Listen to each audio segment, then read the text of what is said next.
নমস্কার, আমি সুহানি চক্রবর্তী।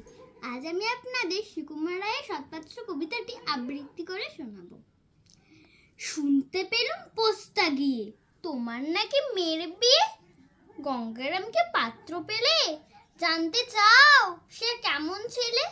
মন্দ নয়, সে পাত্র ভালো, রং যদিও বেজায় কারো। তার উপরে মুখের গঠন অনেকটা ঠিক প্যাঁচার মতন।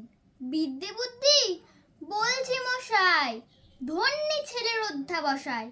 19টি বার ম্যাট্রিকে সে ঘায়েল হয়ে থামলো শেষে। বিষয় আশয় গরিব বেজায়, কষ্টে শিষ্টে দিন চলে যায়। মানুষ তো নয়, ভাইগুলো তার, একটা পাগল একটা গোয়ার। আর একটি সে তৈরি ছেলে, জাল করে নোট গেছেন জেলে। কনিষ্ঠটি তবলা বাজায়, যাত্রা দলে 5 টাকা পায়। গঙ্গারাম তো কেবল ভোগে পিলের জ্বর আর পাণ্ডু রোগে। কিন্তু তারা উচ্চ ঘর, কংসরাজের বংশধর।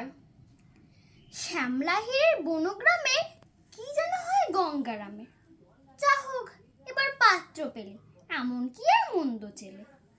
নমস্কার।